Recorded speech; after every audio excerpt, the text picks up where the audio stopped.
relación a la comisión técnica, qué opinión tiene y cómo avanza este acuerdo con el cual estamos en desacuerdo. Ese. ¿Me escuchó? Hay un tema que a mi juicio está condicionando y formateando hasta cierto punto el plebiscito municipal y el famoso acuerdo por la paz social y nueva constitución. Ese es el gran tema político de este momento. Me parece que ese es el gran tema que tenemos que tener claro para poder adoptar una posición frente a este acuerdo, porque es lo que está determinando en buena medida los ritmos políticos, el accionar político de 15 días a esta parte y probablemente durante varias semanas o meses más. ¿Qué fue lo que ocurrió esa noche y textualmente entre gallos y medianoche, de la manera más literal posible, en uno de los locales del Parlamento?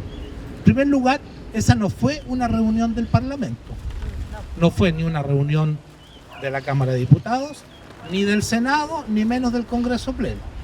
Es un grupo de parlamentarios de algunos partidos, no de todos los partidos políticos, que se reunieron por sí y ante sí. Es decir, eso no tiene ninguna validez legal, no tiene ninguna validez institucional, o tiene la misma que podrían tener los acuerdos y deliberaciones que tengamos nosotros o que tenga un conjunto de cabildos o de personas a título personal. Hay que tener bien claro eso. En segundo lugar, ¿cuáles han sido los efectos de ese acuerdo? El primer efecto, el inmediato, fue salvar a Piñera. Piñera se salvó. Estaba con las cuerdas, casi a punto de caer. Tenía 9% de aprobación ciudadana. Tengo entendido que hoy día anda por el 13%. No es mucho, pero mejoró. El segundo efecto, y me parece que ese era su objetivo principal, desmovilizar a la ciudadanía. Lo logró parcialmente. No nos ocultemos la realidad.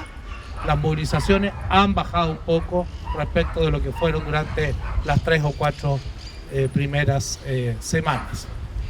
Y en tercer lugar, ese acuerdo, y eso es lo más grave, nos pone en una disyuntiva en la cual la Asamblea Constituyente no está presente. Hay que tenerlo bien claro. Y esto no es una cuestión de nombres, porque hay progres que celebraron alborozado el acuerdo. Listo, tenemos la Asamblea Constituyente, pero con otro nombre, que sería la Convención Constituyente Ciudadana, puesto que la vamos a elegir íntegramente nosotros. ¿Constitucional? Bueno. Pero no es una cuestión de nombre, porque si fuese solo una cuestión de nombre, bien. Pero ¿por qué no es una cuestión de nombre? Hay que tener claro algunos conceptos. ¿Qué es una asamblea constituyente? La asamblea constituyente es la expresión del poder constituyente originario que está presente, así sea de manera latente, en toda sociedad. El poder constituyente originario somos nosotros y nosotras. Es el pueblo con derechos políticos, es la ciudadanía, por lo menos de la Revolución Francesa hasta acá, según la teoría democrática. El poder constituyente originario reside única y exclusivamente en la ciudadanía, es decir, a las personas con derecho a voto y a ser candidatos. El poder constituyente originario no reside en el Ejecutivo, en el Legislativo o en el Judicial, solo en el pueblo con derechos políticos. El Ejecutivo, el Legislativo, el Judicial, eventualmente otros poderes del Estado, porque podría definirse que los poderes del Estado no son 3, son 4, son 5, qué sé yo. La Contraloría, el Tribunal Constitucional no son parte del Ejecutivo, el Legislativo y el Judicial, son poderes del Estado. Pero todos ellos son poderes constituidos, derivados del poder constituyente original. Esto hay que manejarlo, pero así, al dedillo, porque si no nos van a meter gato por liebre.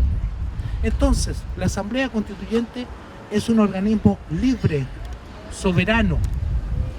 La pregunta es, esta famosa convención ciudadana, ¿es un organismo libre, soberano, que va a fijar sus propias reglas o estas ya fueron fijadas? Ya le rayaron la cancha por el quórum de 2/3. O sea, no es un organismo plenamente libre y soberano. No va a tener capacidad para definir su propio reglamento, o lo va a definir sobre cuestiones secundarias, no sobre el quórum de adopción de sus propuestas. O sea, esto no es una asamblea constituyente. Lo que nos van a proponer en el plebiscito son dos fórmulas que aparentemente son muy distintas. Hay una que es claramente antidemocrática, que es la convención constituyente o constitucional mixta, ¿no es cierto? Puesto que los parlamentarios no tienen derecho a elegir ni un solo delegado constituyente, ni uno solo. ¿Por qué? Por lo anterior, porque el poder constituyente originario somos nosotros. Ellos tienen derecho a participar igual que cualquier ciudadano o ciudadana. Una persona, un voto. Punto. No más que nosotros. Menos aún este Parlamento, absolutamente desprestigiado, que me parece que está por el 2 o 3% de aprobación ciudadana. Así tuviera un 100% de aprobación ciudadana, ellos no tienen derecho a rayarnos la cancha, porque no son el poder constituyente originario. Podrían serlo si en la última elección parlamentaria se hubiese dicho: este Parlamento que se va a elegir va a tener funciones constituyentes. Pero no puede ser que después que el partido terminó nos digan: pero es que las reglas del juego eran otras y son estas, ellos van a tener poder constituyente. No lo tienen, porque no nos convocaron para elegir un parlamento con facultades constituyentes. No sé si se entiende bien esto, ¿ya? Entonces, nos han metido en un callejón aparentemente sin salida. Porque claro, vamos a ir a votar, ¿no es cierto? Y vamos a votar que queremos nueva constitución. Y entre las dos alternativas, probablemente la mayoría de los acá presentes, o si no la totalidad, va a votar por la convención constitucional o constituyente ciudadana. Pero eso no es la asamblea constituyente. Si llegamos a esa disyuntiva y tal vez nos veamos obligados a ir a votar por esa disyuntiva, tenemos que tener claro que eso no es lo que queremos y que en algún momento hay que torcerle el brazo y convertirla en una asamblea constituyente. El ideal en realidad sería entre nosotros que este famoso acuerdo con la paz social, fíjense, el orden de las palabras lo dice todo. El verdadero objetivo de ellos no es la nueva constitución, no es el objetivo más importante, es la paz social. Y los dominantes siempre le llaman paz social a aquella situación en la cual ellos van ganando. Eso es la paz social. Así es. Hay que pensar esto no solamente en términos de propuestas o ideas políticas, sino que en función de intereses sociales. ¿Cuáles son los intereses sociales que están enmascarados detrás de bellas ideas y de propuestas o de cosas que yo puedo pensar y acepta mi diferencia? Tú piensas lo que tú quieres, yo pienso lo que yo quiero, está bien, el sagrado derecho de todo, pero ¿cuáles son los intereses que se esconden detrás de esa forma, entre comillas, de pensar distinto? Hay que reflexionar sobre eso. Entonces, ese es el contexto actual. Me parece que el primer objetivo del pueblo movilizado, de esta rebelión popular en curso desde el 18 de octubre, es hacer fracasar este acuerdo parlamentario, porque de algunos parlamentarios, no es del Parlamento aún, ¿ya? Porque el verdadero objetivo es la desmovilización, es normalizar, entre comillas, y conducirnos por un sendero en el cual nos va a ser la ciudadanía la que va a tener la primera posibilidad, porque estas críticas ya las han formulado muchos. El sistema electoral es el mismo que se va a utilizar para las elecciones de diputados. Esto es un sistema que favorece claramente a los partidos políticos y deja con casi nula posibilidad de competencia real a las organizaciones sociales, a los sindicatos, a las juntas de vecinos, a los grupos feministas, a las organizaciones de pueblos originarios, a los cabildos, etcétera. Porque la elección es por lista. Y las elecciones por lista son con chorreo. Hay gente con 1 o 2% que ha sido elegido por el chorreo de los votos de la misma lista. O sea que si de este cabildo, por ejemplo, surgiera una candidatura, esa candidatura tendría que competir contra 3 o 4 listas Y para poder ganar, tendría que a lo menos ganarle a todos los integrantes de una lista, a la sumatoria de todos los integrantes. ¿Se dan cuenta cómo esta es una trampa? No menciono el tema de género ni de los pueblos originarios porque de alguna manera eso lo van a arreglar, pero es un déficit democrático que tiene de partida este proceso. Pero lo van a arreglar, van a hacer pequeñas concesiones. ¿Por qué? Porque eso no altera lo fundamental. ¿Y qué es lo fundamental? Lo fundamental es que esta propuesta no va a ser la expresión del poder constituyente original. Entonces, si queremos aterrizarlo al tema municipal, tal vez deberíamos pedirle a los pocos municipios que quedan en esta, porque eran 300 y tantos al comienzo, pero como todos estos municipios están inscritos en la tendencia de tal o cual partido, muchos se bajaron luego del acuerdo entre estos parlamentarios. ¿Se dan cuenta cómo todo esto apunta hacia la desmovilización? Entonces, a los pocos municipios que quedan, que deben ser unas cuantas decenas a lo sumo, habría que pedirles que en este simulacro de plebiscito que van a organizar se incluyera una tercera alternativa, la de la Asamblea Constituyente, para diferenciarnos de esta convención ciudadana que, reitero, no es la Asamblea Constituyente. Yo entiendo lo que tú dices de cómo es una trampa en ese sentido. Yo no estoy de acuerdo personalmente con el acuerdo, sí rescato la señal de cierta forma, pero ya entrando como en el proceso, ¿cómo se ve en la práctica lograr lo que tú dices, como que sea un poder constituyente ciudadano real? Porque siempre va a haber un ente convocador, organizador de cierta forma, ahí que el pueblo como que decida a quién le da la validez, pero ya en la práctica real, ¿cómo se logra un acuerdo 100% soberano del pueblo? Porque obviamente en desacuerdo con cómo se ve de afuera esto que le llaman la cocina, pero cuando pienso en cómo trato de imaginar cómo sería un mundo en el que no se resolvió así lo que ya pasó, me topo con algo parecido al Rafa y que discuto con mi hermana, por ejemplo, que es activista política y es muy republicana a este estilo, ¿no? Entonces, lo único que me puedo imaginar como que tendría que haber pasado es que de alguna forma, así como de forma pictórica, quizás se dejara de incendiar la sociedad y espontáneamente ocurriera algo que articulara todo esto, y me cuesta imaginar esta articulación sin una participación de la institucionalidad ya institucionalizada, por muy deficiente que pueda ser. La misma pregunta que tengo, lo que me gustaría si le podrías agregar, ¿qué procesos, si existen históricos, en otros países, en otras culturas, exitosos de un proceso como este, un proceso constituyente desde el poder constituyente? No fue un acuerdo del Parlamento. O sea, no tiene ninguna validez legal, ninguna. ¿Quién le dio a fulano, sutano y mengano presentes en esa noche en el Congreso Nacional la validez para convocarnos, formatearnos y rayarnos la cancha? Nadie, absolutamente nadie. Fue un grupo de parlamentarios de ambas cámaras, ¿no? Y algunos que estaban en la trastienda, ¿no es cierto? Asesores, abogados constitucionalistas, famosos algunos que después salieron a celebrar, pero que no son ni siquiera diputados o senadores. Algunos de ellos ni siquiera son asesores formales de esos diputados o senadores. O sea, esa es la trastienda de la cocina, ¿no es cierto? Pero la pregunta concreta es cómo lograr la convocatoria de una verdadera asamblea constituyente. Con movilización social, no queda otra. Redoblar la movilización social. La movilización social durante 3 o 4 semanas hizo que se preparara la cocina, precisamente, e hizo que las posiciones más retardatarias, léase el gobierno y la derecha, retrocedieran varias trincheras. Acuérdense que ellos decían que no era necesaria una nueva constitución. Decían, a la gente no le interesa eso. Lo que le interesa son los sueldos, las pensiones, combatir la delincuencia.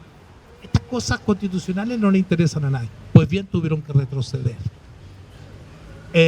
La oposición, no existe una oposición unificada, se dio una cantidad impresionante de volteretas. Pues acuérdense que 2 días antes de que empezaron a lucubrar con esta fórmula de convención constituyente ciudadana, todos los partidos de la oposición habían adoptado la asamblea constituyente, ¿se acuerdan? Hasta la Democracia Cristiana, todos, el PPD, el Partido Comunista, el Frente Amplio, los radicales, partidos, varios de ellos que se oponían a la constituyente de un día para otro. Y dije, chuta, vamos a ver cuánto les dura. Les duró 48 horas.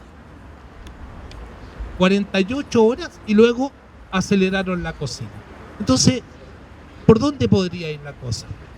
Es verdad que nosotros necesitamos un instante de legalidad, que alguna institución, en este caso le hace el Parlamento, nos dé, así sea, esa formalidad de legalidad para convocar a una asamblea constituyente. Y ellos, que son tan creativos, invierten alguna fórmula leguleya para que esto aparezca como legal, que en principio no lo es ni puede serlo. ¿Por qué? Porque la actual Constitución, en primer lugar, no prevé la Asamblea Constituyente.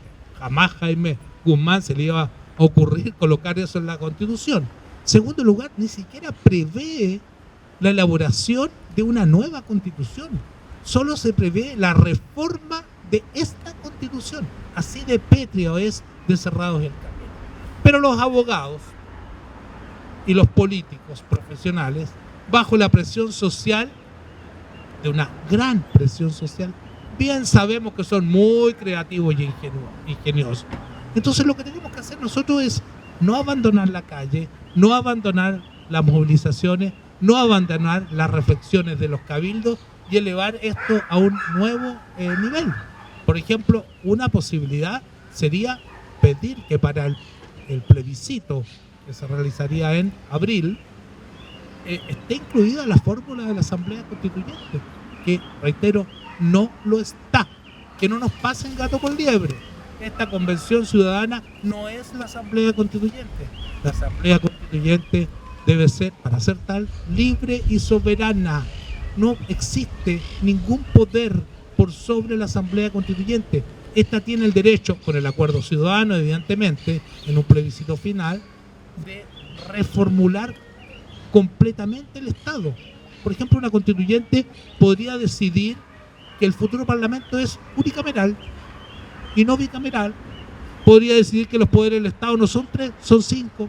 Podría decidir que Chile no será unitario, será federal. Ojo, no estoy diciendo que tenga que hacerlo, pero tiene el poder para hacerlo. Como van las cosas, esta pseudo constituyente no va a poder hacer eso. Sobre todo porque existe la regla de los 2/3 más un voto. Eso es tremendo. Hay algunos abogados progresistas que andan difundiendo la idea de que no se preocupen. Engañamos a la derecha. Engañamos a la derecha. Engañaron a la MAN. Engañaron a la UDI. Lo engañamos porque no se preocupen. Este es un papel en blanco. Si no hay 2/3 de aprobación, no hay disposición constitucional y esto va a ser materia de ley de quórum simple. ¿Lo han escuchado, no es cierto? ¿Qué tontería más grande? O sea, la derecha va a aceptar, no solamente la derecha, los sectores más conservadores de la antigua concertación también, muy unidos con ellos. Van a aceptar, por ejemplo, que Fuerzas Armadas, régimen económico, derechos sociales, derechos de los pueblos originarios, por citar algunos, cuestiones más o menos peliagudas, queden para quórum de ley simple. ¿Lo van a aceptar así? Si tienen una minoría de bloqueo.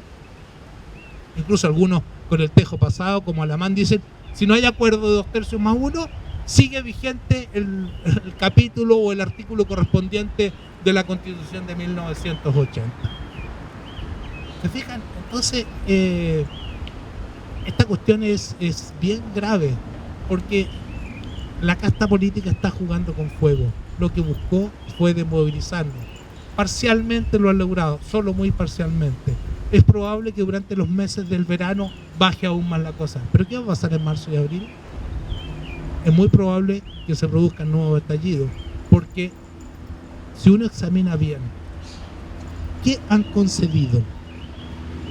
¿Qué han concedido de cuestiones sociales y económicas que podrían arreglarse antes de la nueva Constitución? ¿O vamos a estar esperando 2 años más para que arreglen el problema, así sea parcialmente, de las pensiones, de los bajos sueldos, de las jornadas laborales, porque la constituyente sería elegida en octubre del próximo año y tendría un año más o menos para funcionar. O sea, estamos hablando de 2 años. Todas las demandas sociales van a esperar 2 años más. Hay muchas que con voluntad política se podrían solucionar ahora ya. Pero la derecha no tiene esa voluntad política. Entonces, el famoso acuerdo, ¿nos sirve para seguir avanzando o es un obstáculo? Eso es lo que tenemos que plantearnos. Puesto que se nos dice que si hay una hoja en blanco, es todo en blanco, todo limpio. Pero no existe tal blancura. Para lo que yo he visto y me ha tocado conversar, hasta el último momento entre este proceso que se podría llamar primero destituyente y empieza el constituyente, siempre vamos a estar regidos por la Constitución del 80. Todo el rato el background o el fondo no es blanco, es más que gris, es bien oscuro, puesto que en cualquier minuto esta cosa del veto cruzado tampoco se va a dar tan fácilmente, y eso es algo que me cuesta comprender del veto cruzado. Pero a mí me gustaría que si pudieras profundizar sobre eso, de que no tenemos un fondo tan blanco, una hoja, y eso del mito del veto cruzado, por favor.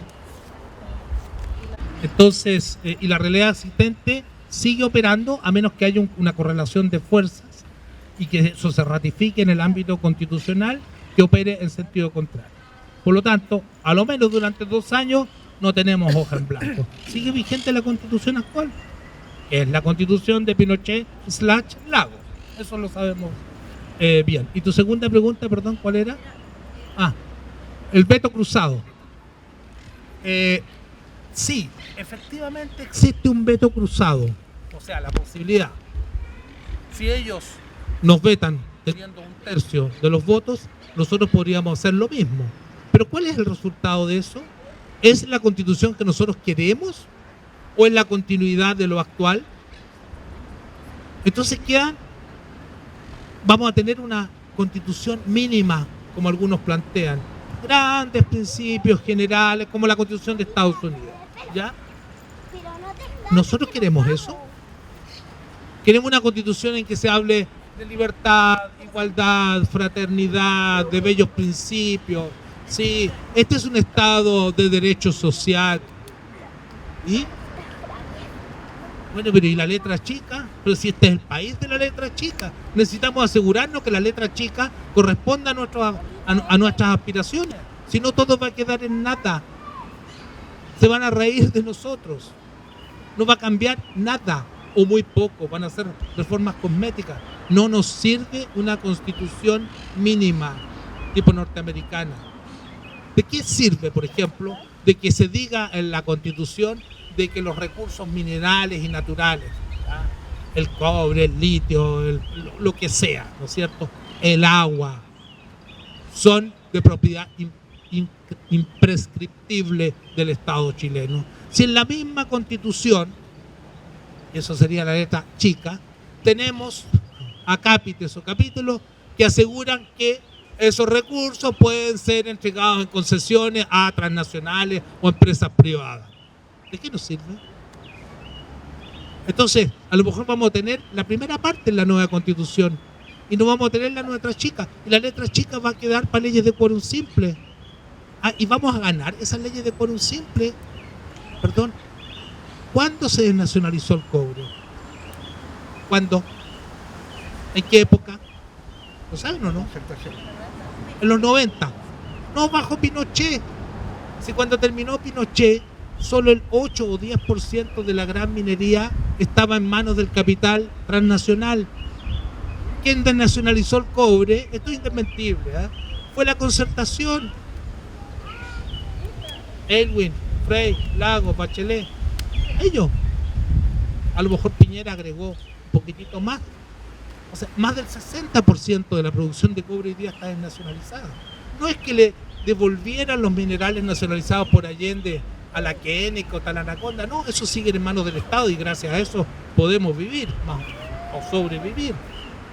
El problema fue que ellos le entregaron los nuevos yacimientos, los de alta ley, los que estaban vírgenes, a las compañías transnacionales. ¿Te fijas que no nos sirve una constitución mínima? Es decir, una constitución bien amarradita en términos de derechos sociales y en términos de darle al Estado de Chile la capacidad empresarial que tuvo hasta 1973, desde de la década de 1930, y que el neoliberalismo y la actual constitución se lo quitaron, porque establece esta constitución quórum supramayoritarios para que el Estado pueda tener sus propias empresas. ¿Por qué no tenemos una empresa del litio, por ejemplo, que es un mineral estratégico, un equivalente de Codelco para el litio? ¿Por qué? Porque hay que llegar a, me parece, un quórum de 2/3. ¿Y quién va a dar sus votos para eso? Si cuando ni la derecha ni buena parte de la antigua concertación está de acuerdo. Entonces, claro, podemos jugar al bloqueo y podemos llegar a una especie de empate que para nosotros es catastrófico. No es un buen empate, porque hay empates que te salvan, como en el fútbol, ¿no es cierto?, o en los deportes, en los deportes en los cuales puede haber empates, pero hay empates que son catastróficos, que son la ruina. Cuando tú necesitas 3 puntos para salvarte y solo obtienes 1 en el partido porque empataste, es como haber perdido. ¿Hay otra pregunta? Sí, yo pregunta como general desde la ignorancia. No sé si es parte de lo mismo que estás mencionando, lo que se propuso desde Unidad Social cuando se sentaron con el gobierno en esta reunión y presentaron propuestas. Desconozco si parte de esas propuestas era agregar esta tercera instancia. Como... No lo sé, porque yo solo conozco un audio muy bueno, por lo demás, de Mario Aguilar, que me gustó bastante. No sé si lo escucharon, sí, cuando él interpela a Blum. Pero más que hacer las propuestas ahí, le está diciendo todas las atrocidades que ha cometido el gobierno, no solamente en términos de violaciones de derechos humanos, de latrocinio, de evasión de impuestos, y menciona a Piñera incluso. Pero no sé más entre telones de esa reunión.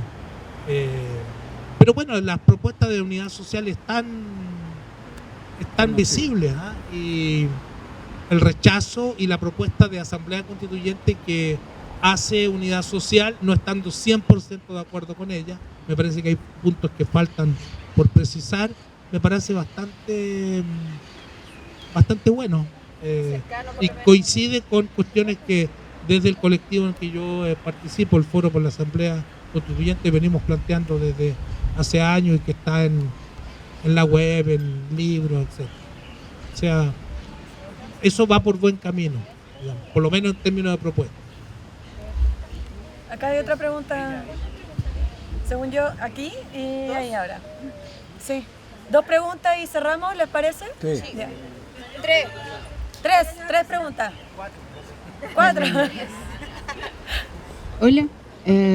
Bueno, como recapitulando, nosotros igual tenemos las propuestas, 2 más o menos, que son como bien interesantes, que una es la de Unidad Social, que sí propone Asamblea Constituyente, y la otra es del grupo de Derecho de la Universidad de Chile, que yo encontré que está muy buena, o sea, me gustó, y ahora que te escuché también entiendo un poco más claramente por qué es importante. Y mi pregunta va, ya que existe este documento, ¿de qué forma, yo entiendo lo de la movilización social, pero de qué forma tenemos como para presionar para que antes de que termine la comisión técnica o para levantar esa propuesta? Yo creo que sería súper interesante a lo mejor que nos uniéramos como cabildo y la mayor cantidad de grupos de la ciudadanía para que lo escuchen, digamos. Y por otro lado, mi pregunta va a... la semana pasada nos hicieron una charla de una abogada constitucionalista y nos hablaba de las constituciones de mínima que tú mencionabas, que era como la de Estados Unidos, o las que eran como más como mucho más elaboradas, como la de Reino Unido o la de la India, que tenían más cantidad de palabras y eran mucho más detalladas y de cierta forma amarraban como para a largo plazo. En ese sentido, ¿cómo se podría, si en una forma de asamblea constituyente, que instruir un poco los mismos delegados constituyentes, porque ya son cosas bien finas, digamos, que sería fabuloso, pero hay como cosas bien finas que a lo mejor no todas las personas tienen el conocimiento y son tantos temas. No sé si habrá una constitución como más amplia, como la de Reino Unido, de la India, que se constituyó mediante una asamblea constituyente. Hay una variedad muy grande de asambleas constituyentes en el mundo, de 200 años a esta parte, y ninguna se parece a otra. Son todas muy diversas. Alguien me preguntaba ejemplos de asambleas constituyentes. Bueno, en Sudamérica hemos tenido en Ecuador, en Bolivia, en Venezuela, en Colombia, en Europa, me parece que el año 2009 en Islandia, con bastante buenos resultados, por lo demás. Y eso no es ni comunismo, ni chavismo, ni nada que se le parezca. La Asamblea Constituyente es un mecanismo democrático, el único plenamente democrático. En principio, una Asamblea Constituyente no es de izquierda, ni de centro, ni de derecha. Es un organismo donde deberían estar expresadas todas las corrientes políticas, opiniones y sensibilidades presentes en una sociedad, desde la extrema izquierda hasta la extrema derecha. Entonces, hay que tener claro eso para sacarle el miedo que los sectores más conservadores le han metido en la cabeza a parte de la ciudadanía. Es la máxima expresión de la democracia, la Asamblea Constituyente. Si tú me preguntas por la comisión técnica, no tengo idea, porque ellos funcionan en las sombras, pues. A ver, volvemos a lo mismo. Como esto no es legal, no tiene un estatuto legal, no es el Parlamento, no sabemos lo que siguen cocinando a través de la famosa comisión técnica. Porque a diferencia de la inmensa mayoría de las sesiones del Parlamento, esto no es público. Ellos deben estar reunidos este fin de semana, cocinando a full time. Si fuese una reunión parlamentaria, por lo menos las plenarias, tendríamos derecho a asistir. Incluso la televisión me parece que transmite a veces las reuniones de comisiones, cuando estas son importantes. O me imagino que los canales de la Cámara de Diputados y el Senado también lo hacen permanentemente, a menos que se trate de una sesión considerada como secreta porque tiene que ver con temas de defensa, de seguridad nacional, temas que en este caso no están presentes. Pero se dan cuenta como esto realmente es cocina. Esto no tiene un estatuto legal hasta ahora, es a espaldas nuestras. Entonces, ¿qué te puedo decir de la comisión técnica? Podremos tener una opinión cuando saquen algo, pero todavía no han sacado nada. Lo que están ahí es dirimiendo sus disensos, sus desacuerdos, para ofrecernos un plato que sea el resultado de una receta común. Y eso es difícil. Esta cocina se puede caer aún por las disensiones entre ellos. O sea, no está asegurado este camino. Evidentemente hay algunos que amenazan con el tejo pasado, como Alamán, porque probablemente su objetivo no es patear la mesa, sino simplemente hacer que el otro sector retroceda y conceda más de lo que ha concedido hasta el momento. La pregunta mía y tiene que ver con, puesto en abril, en una situación en donde la cocina hizo su pega, en donde no nos dejaron participar, ¿qué futuro le ves y qué posiciones deberíamos tomar nosotros como vecinos, formadores de cabildo, autoconvocados, puesto en esas circunstancias? ¿Te atreverías tú a llamar a anular ese voto, a no participar? ¿Cuál crees tú que podría ser un camino consecuente puesto en abril en donde la cocina ya operó? Impredecible. No, porque la situación es tan cambiante. O sea, lo que estoy diciendo hoy día puede tener validez para 3, 4, 5 días más y ocurre algo extraordinario, porque en tiempos de revolución las cosas, como dice alguien por ahí, lo extraordinario se vuelve ordinario o cotidiano. No es que estemos en una revolución todavía, pero hay un espíritu revolucionario en buena parte de la sociedad chilena, lo cual es muy bueno. Entonces, en principio, esto es bien condicional, tal vez habría que participar de todas maneras, ¿ya? A menos que el escenario sea tan restrictivo que efectivamente haya que boicotearlo. Te digo, en principio tal vez habría que participar de todas maneras, pero con la perspectiva de levantar candidaturas ciudadanas de movimientos y organizaciones sociales para ese organismo constituyente para que una vez que esté electo, luchar en su seno porque este organismo se convierta en una asamblea constituyente libre y soberana, desconociendo el acuerdo de los 2/3 y fijándose por sí mismo un reglamento con plena libertad y autonomía.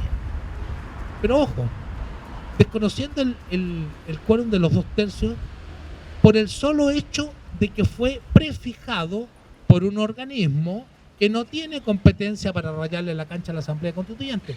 Porque incluso, imaginemos que nosotros fuésemos delegados constituyentes, ¿ya? Que todos los acá presentes hubiésemos sido elegidos por distintas organizaciones sociales en distintas circunscripciones como delegados a la Constituyente. Nosotros podríamos, y esta es una idea que venimos sosteniendo desde el Foro por la Asamblea Constituyente desde hace una buena cantidad de años, autofijarnos un quórum de 2/3. Pero nosotros, ¿pero por qué? ¿Y cómo? Van a decir, oye, pero si este gallo ha estado despotricando contra el quórum de los 2/3 todo el rato y ahora nos viene con que nosotros nos fijemos un quórum. Sí, pero por otras razones. A ver, esto es como en las artes marciales. En varias artes marciales, la técnica consiste del buen luchador en usar la fuerza del enemigo en contra de él. Un man inventó este asunto de los 2/3, ¿no es cierto? Para bypassear la democracia, para evitar la democracia. Usémoslo a favor de la democracia. ¿Cómo? Que la futura constituyente puede fijarse un quórum de 2/3, pero a condición de que si no se alcanza ese quórum, el tema en cuestión va a plebiscito ciudadano. De esa manera, la ciudadanía mantiene en todo momento el poder constituyente originario. Es decir, no solo un plebiscito de entrada, con el cual estamos de acuerdo, no solo un plebiscito de salida, con el cual también estamos de acuerdo, pero a lo menos 1 o 2 plebiscitos intermedios para dirimir todos aquellos puntos en los cuales la constituyente no tiene un acuerdo de 2/3. De esa manera evitamos los chanchullos al interior de la constituyente, porque los electos y electas a la constituyente no son ángeles, también se pueden corromper, al igual que los parlamentarios. Sí, pues, si no vienen de otro planeta, ¿no es cierto? Y también pueden echar en componendas a espaldas del compromiso por el cual fueron electos para la constituyente. Y estaremos de acuerdo que un quórum de 2/3 es muy difícil de lograr. Es muy difícil que 2/3 de los constituyentes entren en esta componenda a espaldas de la ciudadanía. Entonces, tenemos el derecho a suponer que si hay 2/3 en el seno de la constituyente, es porque es lo que corresponde. Pero si no lo hay, decidimos nosotros. ¿Se fijan? Pero entonces alguien va a decir, pero entonces, ¿por qué usted está rechazando el quórum de los 2/3 que le están fijando los parlamentarios? Porque ellos no tienen derecho a rayarnos la cancha. Porque a lo mejor fijamos un quórum inferior, no 2/3. ¿Se fijan? Y habría que en ese momento desconocer el quórum de los 2/3 fijados por este grupo de parlamentarios primero y al parecer posteriormente por el Parlamento mediante una ley. Que eso va a implicar un terremoto mayor, perfecto, eso es lo que hay que buscar.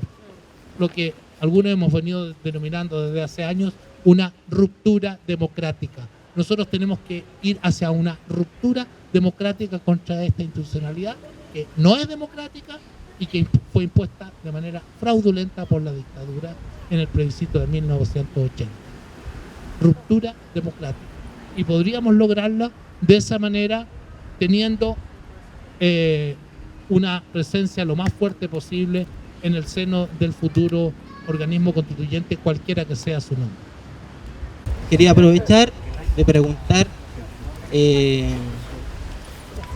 una estrategia más en sentido individual, porque acá, escuchándolo, se dice que hay que seguir la movilización y además hay que organizarnos y ver cómo le encontramos la salida, digamos, a esta asamblea constituyente.